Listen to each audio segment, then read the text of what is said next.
Shalom.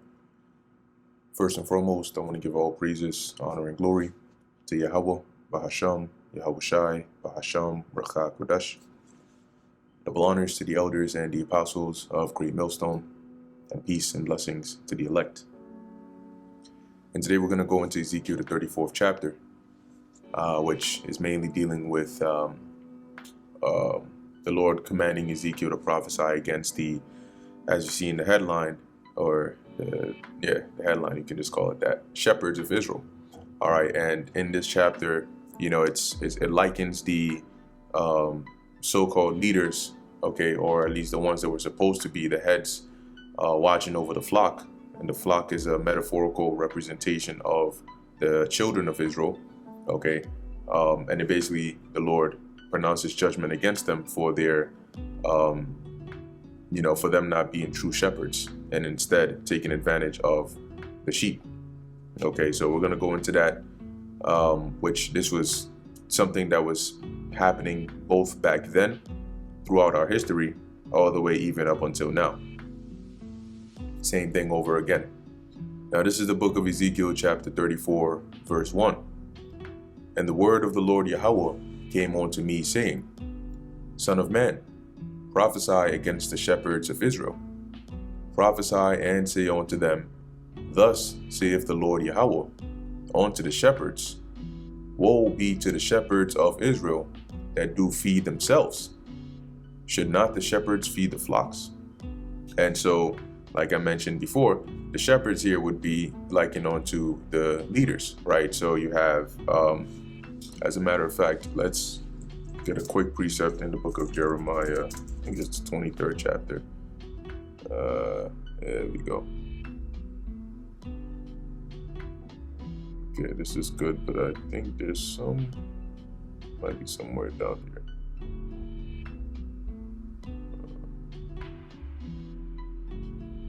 Maybe I'll just word search it, but let me read this first. This is Jeremiah chapter 23, verse 1. Woe be unto the pastors that destroy and scatter the sheep of my pasture, saith the Lord. And when you look into that word pastor, it's pretty much like a teacher, or one that's really like supposed to take care of you, right? And inform you, teach you, and so on and so forth. Now, in this context, dealing with the sheep, the pastor, okay, would be one, as you're seeing here, to tend, to graze, to feed, to shepherd, right? Of a ruler or teacher. So the pastors or shepherds are the ones that are put in positions to be able to lead the people, guide them, direct them, and teach them. Okay. That's why the Lord set up, different people in different positions for that. Anyway, where are we here?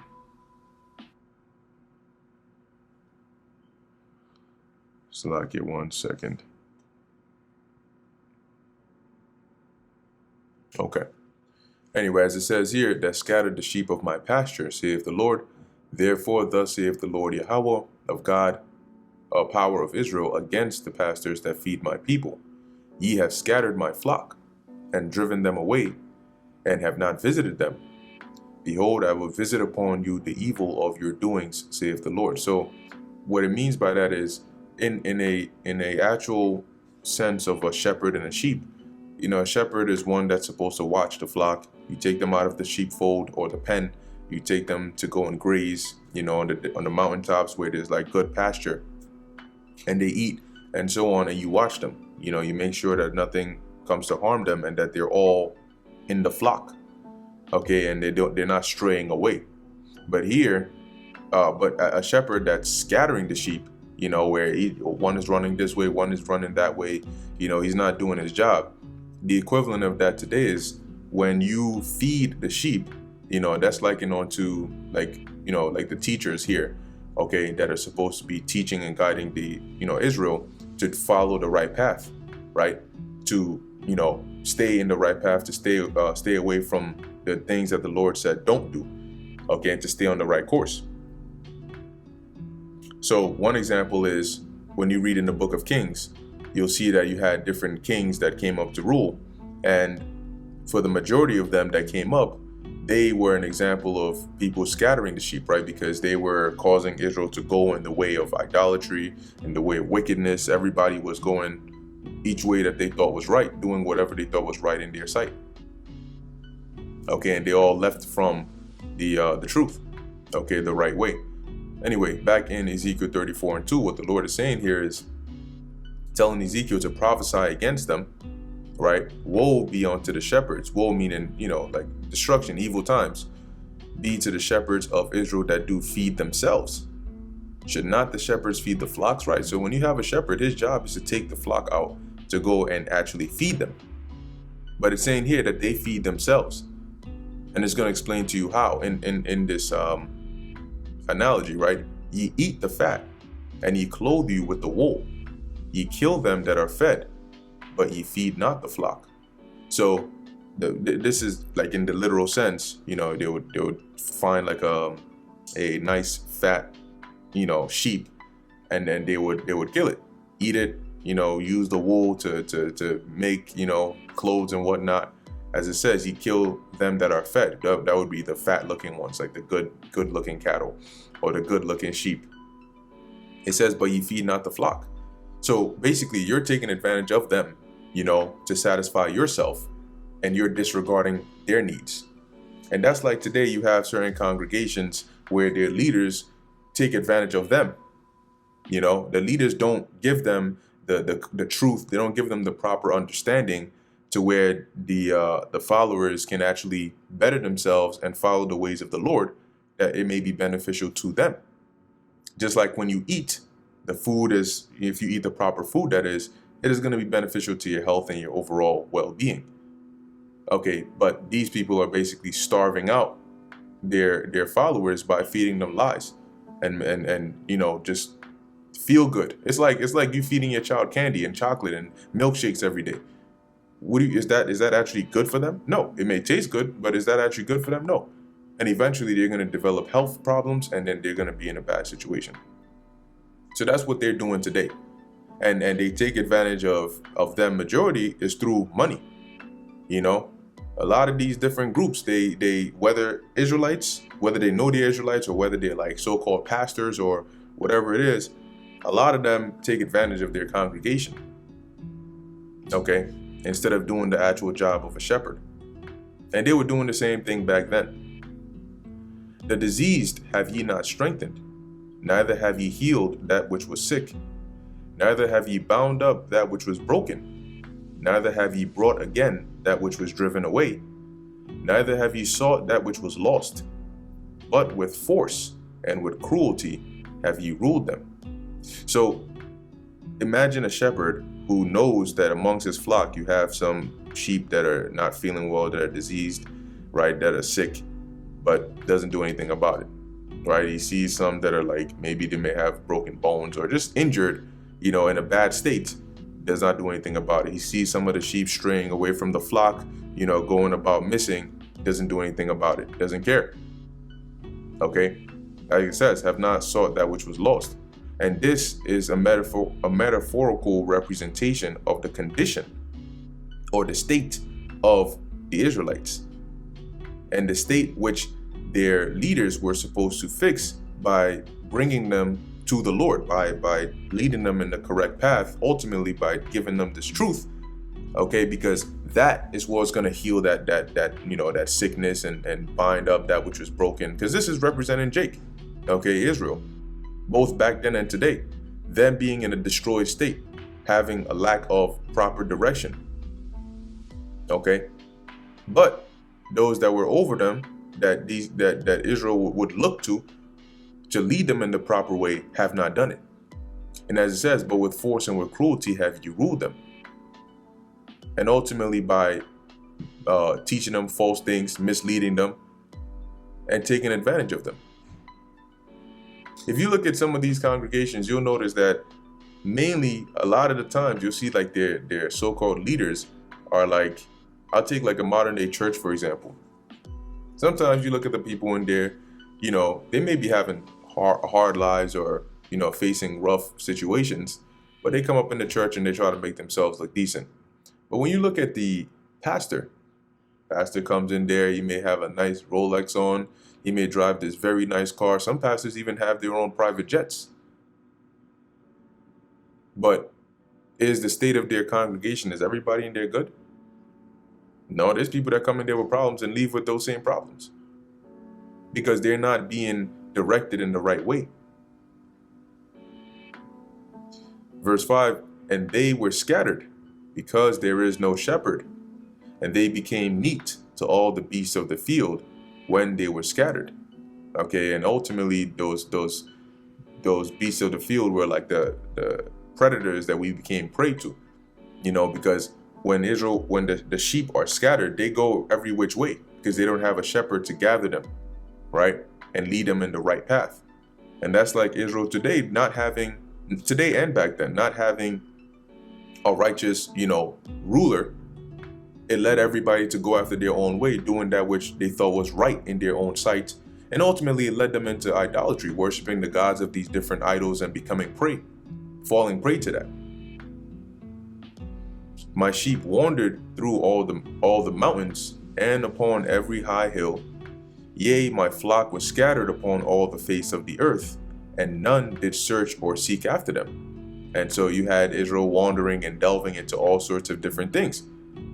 We read in a few chapters prior in the book of Ezekiel how when the Lord took Ezekiel through the vision to Jerusalem to see what was going on over there, he said to himself, right? The Lord told him, look to your right. He would look to his right. He would see people, women doing this, sacrificing over here. He would look to the left. You'll see the so-called leaders, in the temple, drawn with images of idols on the walls.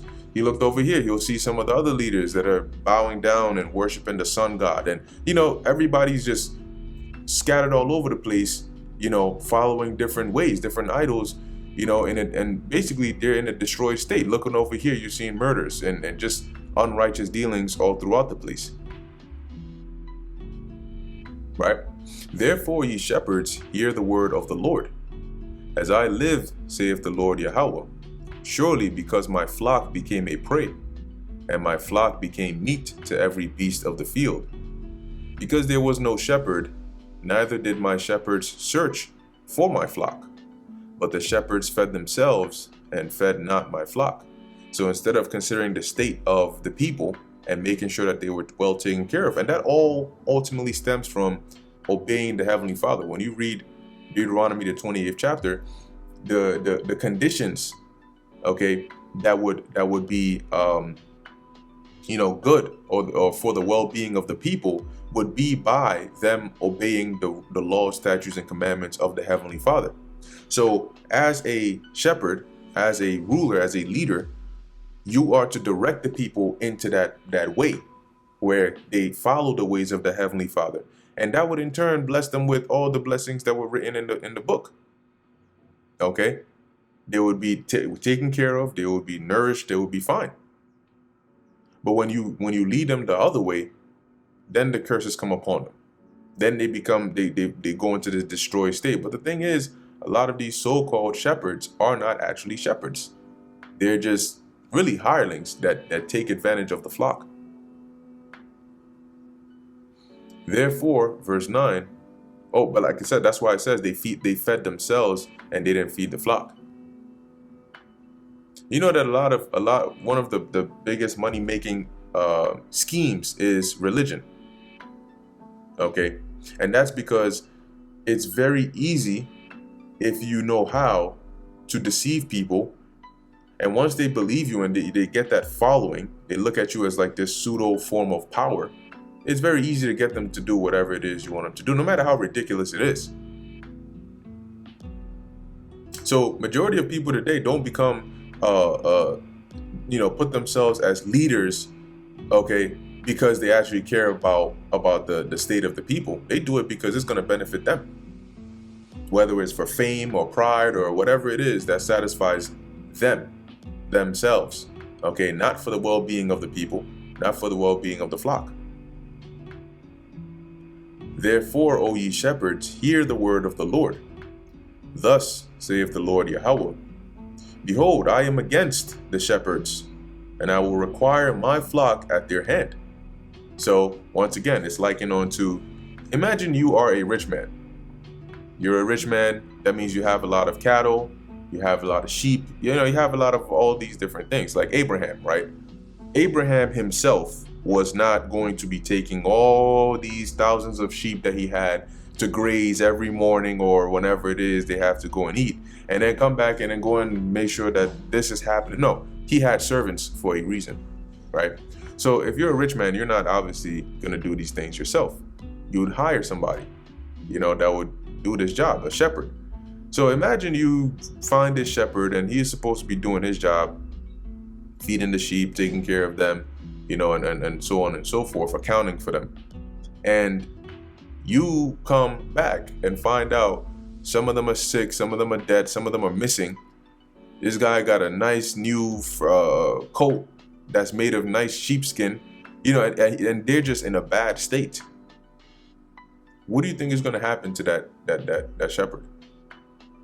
And that's what the Lord is saying here. He said, I'm against these shepherds because they're not doing their job. And I'm going to require my flock at their hand. I'm going to say, yo, what I gave you, let's just say, for example, I gave you the charge of 10 good, well taken care of sheep. Why do I only see 5 and 3 of them are sick? What's going on? What happened to the rest? The Lord is saying, I'm going to require them at your hand and cause them to cease from feeding the flock. So you're no longer going to be, that shepherd. Now, see, in the example I gave, a rich man, you could fire this guy, right? You could, die. You're done. You're good. You go do something else. The Lord is not going to fire you and just say, oh, you know what? You were in a position of influence. You were supposed to lead, my people in the right way and basically direct them towards me. Instead, you did what was beneficial for you. You misled them. You didn't give a damn. You influenced them in the wrong ways. And now they're all in this destroyed state. All right, you're relieved of your duties. You can just go about and do what you want to do. No, the Most High is going to put you to death. That's one way to cause you to cease from feeding the flock. And that's what he's going to do to all these false teachers, false leaders, false shepherds. You're going to cease from feeding the flock because you're going to be cease from the land of the living. Put it like that. Because the Lord is very, very, serious about his flock. Hence, he emphasized, Yahweh Shai emphasized to Peter 3 times, if you love me, feed my lambs. Did Yahweh Shai own some secret sheep somewhere? That he was telling Peter to take him out to graze every day? No, the lambs represented the Israelites. Okay, particularly really the elect. Anyway, it says, neither shall the shepherds feed themselves anymore, for I will deliver my flock from their mouth, that they may not be meat for them. So the Lord is ultimately going to, quote unquote, relieve you of your duties. Okay? And this is going to start with the elect, right? And that's why, now you're seeing a lot of, as the Lord sent out his true prophets to come out, the true shepherds to come out, the elect amongst these different congregations that were being taken advantage of, have been, started to leave. They start to be drawn out from those places, not to be the prey, of these false shepherds anymore. For thus saith the Lord Yahweh, behold, even I will both search my sheep and seek them out. And that's what the Lord is ultimately doing now. Okay, and how is he doing it? He's doing it by way of this knowledge, this word, this truth. But how is this truth really getting out? The Lord is using his true teachers, his true shepherds. Imagine once again in this analogical, metaphorical scenario that the rich man comes and holds this false shepherd accountable, dismisses him of his duties, and then sends his actual he sends a good shepherd, say, yo, go out there and try to find the the missing ones. They can't have gone too far. Okay, so the Lord is saying here that he's gonna like it says, I will both search my sheep and seek them out, as a shepherd seeketh out his flock in the day that he is among his sheep that are scattered. Right? So when they're scattered, you go and find them. So will I seek out my sheep, and will deliver them out of all places where they have been scattered in the cloudy and dark day. And ultimately, how is the Lord going to do that? First, by having his men go out and teach, right? The scriptures tell you that let's go there. My sheep hear, let's put here. Yeah, John 10 and 27. Let's see. Okay, this is John chapter 10, verse 25. Yahushua answered them, I told you, and ye believe not. The works that I do in my Father's name, they bear witness of me. But ye believe me not, because ye are not of my sheep. As I said unto you, my sheep hear my voice, and I know them, and they follow me. Okay, so as the Lord is saying here, he says, where we at? Right, he's gonna gather his sheep and seek them out, which is gonna start, which is really the elect. Okay, that's where it starts. The whole nation, on a bigger scale, yes, but it really starts with the elect. They're the ones that are gonna hear the Lord's voice. They're the ones that are gonna be sought out first. So as a shepherd seeketh out his flock in the day that he is among his sheep that are scattered, so will I seek out my sheep, and will deliver them out of all places where they have been scattered in the cloudy and dark day. So it starts with the Lord sending out the prophets to come and teach. And by their teaching, through the internet as well, which spreads his word all abroad, it's kind of like hearing the shepherd calling out for his sheep, and they hear it, and they come, gathered, okay, in the spirit first and foremost, right? They turn away from all their different, wicked ways that they've been following, and they turn to the Lord. And then when Yahushua comes back, the physical gathering is going to take place, okay, where the elect are going to be gathered and delivered from all the different parts where they've been scattered. Okay, and there are many precepts on that. Okay, now this is the book of Ezekiel 34, verse 13. And I will bring them out from the people and gather them from the countries, and will bring them to their own land, and feed them upon the mountains of Israel by the rivers, and in all the inhabited places of the country. So once again, you can imagine the shepherd that was searching for his scattered sheep, and he finally found them, and he gathers them from wherever they were scattered and brings them all into like this nice, beautiful sheepfold that he has set up for them. Okay, and that's just the metaphorical representation of when the Lord comes to deliver his elect, from all the different, this is Revelation, the 7th chapter is a precept for this as well, right? From all the different parts of the world that they've been scattered, and ultimately brings them to where? Israel. Okay, where the kingdom is gonna be. So as it says here, and I will bring them to their own land, which is the land of Israel, and feed them upon the mountains of Israel by the rivers, and in all the inhabited places of the country. So obviously after the place gets cleaned up, the Lord is going to take, his people back there, starting with the elect, and take care of them. All right, that's what it means to feed them. It doesn't mean that he's gonna get this big bowl of rice and then spoon feed everybody. To feed them means you're going to be taken care of. You're going to be nourished. You're going to be, good.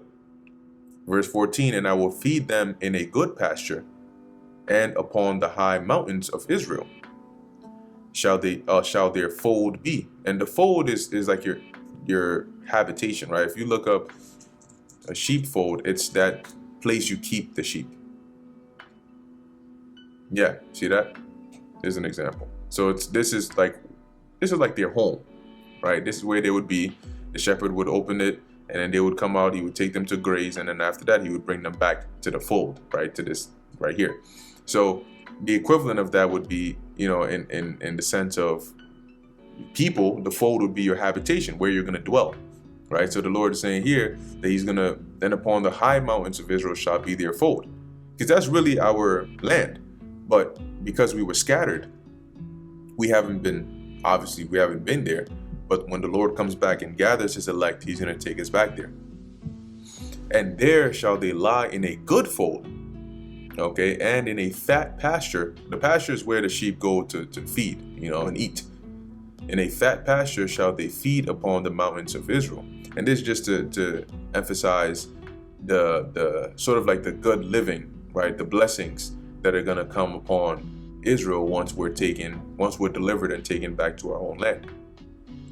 And I will feed my flock and will cause them to lie down, saith the Lord, meaning to give you rest, right? You'll be taken care of, you'll be given rest, no more stress and all the hardships that we had to endure now.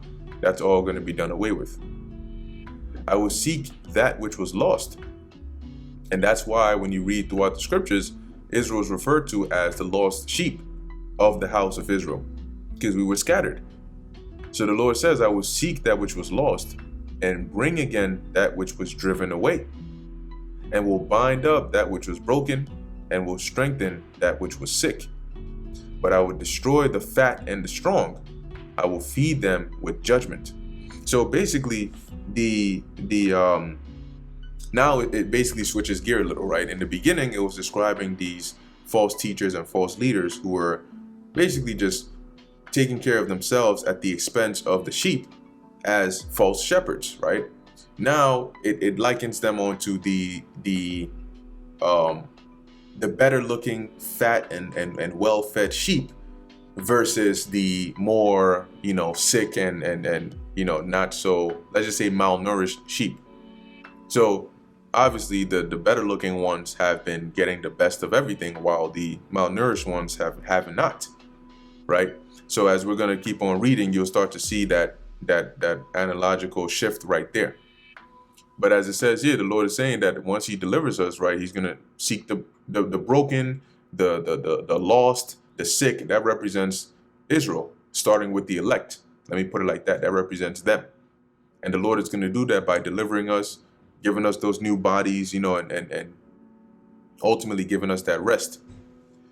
But it says here, but I will destroy the fat and the strong.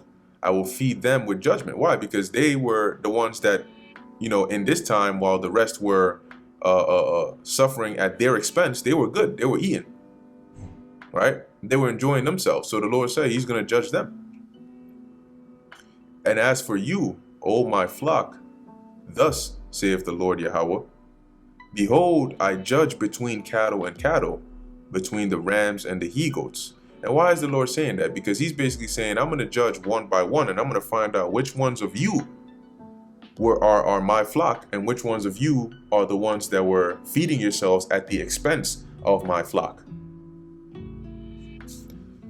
Now, one example is in the time of Egypt, the Lord just basically delivered us all as a whole, both the bad and the good. But this time he's not going to do that. Yeah, we're all cattle. Yeah, we're all rams. Yeah, we're all he-goats. But he's going to take the elect out of the cattle, the elect out of the rams, the elect out of the goats. You're not going to be delivered just because you're an Israelite.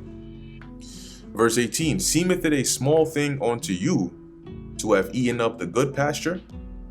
But ye must tread down with your feet the residue of your pastures. So basically, when you read this, what the Lord is saying here, not only have you eaten up all the good stuff, but afterward you treaded down the remaining, the leftovers. And to have drunk of the deep waters, but ye must foul the residue with your feet. It's like let me give you an example, right? If I could find this clip, I'll try to edit it into this video. But basically, I saw this clip where you had this I don't remember exactly where it was, but you had these different dogs, right? Different kinds of dogs. They were all being taken care of in one place. And there was this one dog, which is like the big dog. And it looked like a husky, but it was probably mixed with something else. And this dog was basically like the bully, right? He eats. You can see it. I'll try to find the video. He eats, finish eating, looks at the other dog, bullies the other dog, takes the other dog's food, and then eats that too. Then when it's time to drink, they all drink from one bowl. He goes in there, pushes everybody away. He drinks. And then when he's done, he just puts his paws into the water and just splashes it all over the place and then walks away. So there's pretty much nothing left for the other dogs to come and drink. So he was basically a whole menace. Now, if you let that continue for a while and you come back there, you're going to find out that this one dog is looking good, he's well fed, but the rest are looking bad. Right? So I'm saying that to relate it to this verse where the Lord is saying, so not only did you just eat the best parts of everything, but what was remaining, you, like it says, you treaded that down with your feet. So what are the rest of the flock supposed to eat? It says, and to have drunk. So do you think this is a light matter? For you to have drunk the deep waters, you drank the good parts, and then you fouled the remaining with your feet. It's just metaphorical, right? But it's saying that like you take the best parts for yourself, and at the expense of the rest of the flock. It says here, and as for my flock, they eat that which ye have trodden with your feet, and they drink that which ye have fouled with your feet.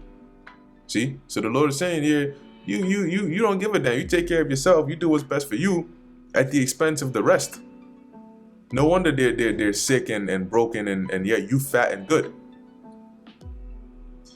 Therefore, thus saith the Lord Yahweh unto them, behold, I, even I, will judge between the fat cattle and between the lean cattle, because ye have thrust with the side and with the shoulder. So why is the Lord going to do this? Because then he's going to find out which ones of you, okay, were the ones who ate the good pasture, who drank of the deep waters, and which ones of you were the ones who were left with the residue. And that's why when you read it, I think it's in the book of Luke, it even talks about it, right? Let's actually go to that real quick. Luke chapter 6. Should be starting around 20. Yeah, here we go. Luke chapter 6, verse.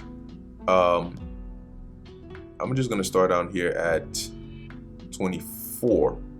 But woe unto you that are rich, for ye have received your consolation.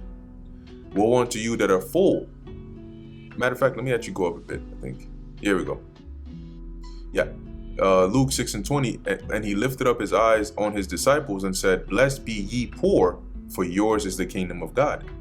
Blessed are ye that hunger now, for ye shall be filled. Blessed are ye that weep now, for ye shall laugh.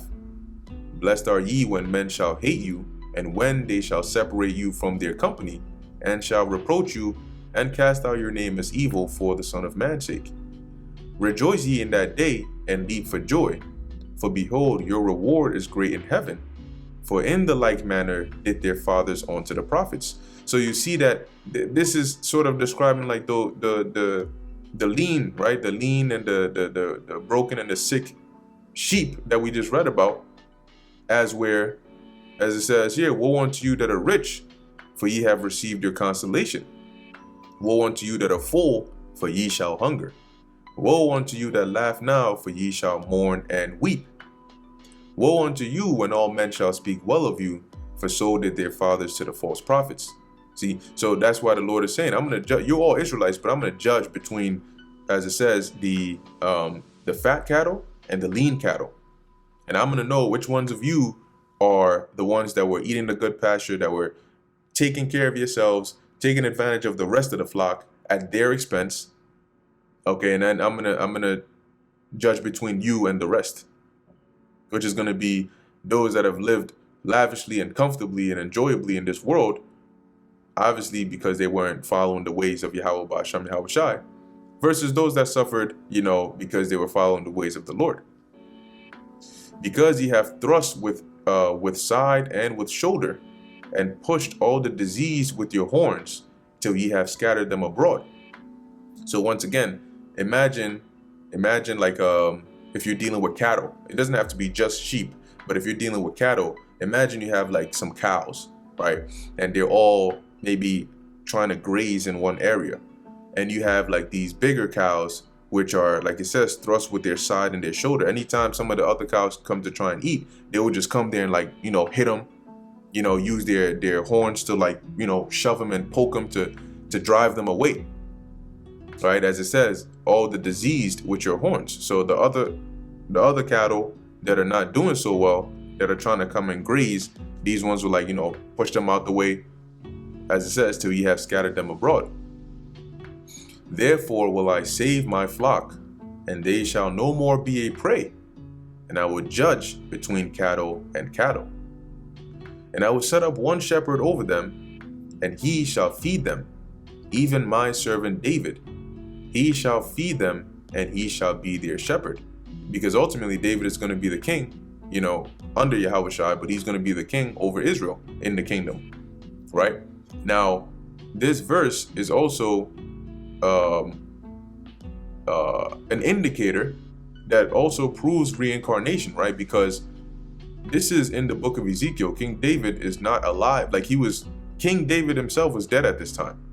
He had passed long, long ago. Remember, it was King Saul, then King David, then King Solomon. And then after King Solomon, the kingdom split. And after the kingdom split, you had all these different kings that ruled over Israel and Judah. We're talking now about the point where the Babylonians have now come up into power and they've taken captive, Israelites and all that. Like this is years after the time of King David. So why is the Lord speaking in future tense? And I will set up one shepherd over them, and he shall feed them. How's he going to do that? He died. He's gone. At what point is he going to come back and do this? I wonder. And he shall feed them, and he shall be their shepherd. That's reincarnation. Okay? And I, the Lord Yahweh, will be their God, and my servant David a prince among them. I, the Lord Yahweh, have spoken it. And I will make with them a covenant of peace. So the Lord is saying here, when the time comes, he's going to deliver his elect. The rest are going to be destroyed. He's going to deliver his elect. He's going to, take care of them, bring them into that good pasture, that good fold, and set up a actual, true, and good shepherd over them. One that is going to lead them in the right way and take care of them, i.e. King David. Okay? Because all these other shepherds have misled the people, led them into idolatrous ways, taken advantage of them, led them into paths that have only led to their destruction and put them in a worse condition. Verse 25, and I will make with them a covenant of peace, and will cause the evil beasts to cease out of the land. Which, what did the evil beasts do? They turned us into a prey, killed, ate, took advantage of us, right? So that would be like the different, the dangers, the adversity, all the troubles that we faced. The Lord is going to cause all of that to cease. And they shall dwell safely in the wilderness and sleep in the woods. Sleeping in the woods does not mean that the Lord is going to be like, all right, go out into the wilderness and go sleep on some like grass or something. Sleeping in the woods here is just like to emphasize the safety. Like you could sleep in the woods and be safe. If you right now are a shepherd, or even back then, you take your sheep out and leave them in the woods, they're done. Okay, they're done. But the Lord is just saying that here in a metaphorical way to emphasize the safety and the rest that he's going to give to his people. And I will make them and the places round about my hill a blessing, and I will cause the shower to come down in his season. There shall be showers of blessings. So, the land is going to be fruitful. The Lord is going to bless us, as he said, with the former and the latter rain. Because keep in mind, right, the land, the geographical location of Jerusalem, the Lord actually set it up in a way where it really depends heavily on rain for those crops to grow. And when you have droughts, it can be very, very severe. That's why, famines were a very prevalent thing within that region, because you weren't directly on the coast where the Mediterranean was. Okay, so when there you really depended on the rain from the Lord to be able to survive, to grow those crops and so on and so forth. So as it says here, the Lord is going to bless us with that, right? And the tree of the field shall yield her fruit, and the earth shall yield her increase, and they shall be safe in their land, and shall know that I am the Lord Yahweh. Yeah, because you're gonna the same way the Lord is known in his judgments, he's also known in his mercy and his blessings. You're gonna know and understand that this is all the doings of the Heavenly Father, who both put us in captivity but also delivered us and has blessed us with this beautiful and joyous kingdom. When I have broken the bands of their yoke and delivered them out of the hands of those that serve themselves of them, right? So those that serve themselves of us are oppressors, right? Starting with Esau, Edom, and these other heathen nations, and even some of wicked Israelites that took advantage of other Israelites. Okay, but primarily is this Esau, Edom, and these other nations. The Lord is going to deliver us out of their hand, and we're going to know, because once we get delivered from here, we're all going to know that this was not of any one of us's power. This had to be from the divine help of Yahweh Ba'asham Yahushai, because he's going to deliver us exactly how he said he would. Verse 28, and they shall no more be a prey to the heathen, neither shall the beasts of the land devour them, but they shall dwell safely, and none shall make them afraid. And I will raise up for them a plant of renown, and they shall be no more consumed with hunger in the land, neither bear the shame of the heathen anymore. So meaning we're not going to want for anything anymore. We're going to have everything that we can desire. Neither are we going to bear the reproach and the shame of the heathen. The being a byword, being looked down upon. All those things are all going to be a thing of the past. Thus shall they know that I, Yahweh, their power, am with them, and that they, even the house of Israel, are my people, saith the Lord Yahweh. So we're going to know that. The whole world is going to know that. It's going to be known. And ye are my flock, the flock of my pasture, and ye, my flock, the flock of my pasture, are men, and I am your God, saith the Lord Yahweh. Meaning that this starts with the men, right? This primarily starts with the men, and then the women and children, sort of come after. But the main point here is the Lord's focus is the men. All right, that's why it says the flock of my pasture are men. So anyway, with that, I'm going to end it here. That's Ezekiel, the 34th chapter, primarily dealing with the shepherds of Israel, the wicked shepherds, the penalty, and what the Lord is going to do, and how he's going to deliver his chosen, his elect. All right, so with that, Lord willing, that was edifying to the elect. In closing, I want to give all praises, honor, and glory to Yahweh, Bahasham, Yahushai, Bahasham, Recha Kodash. And until next time, Shalom.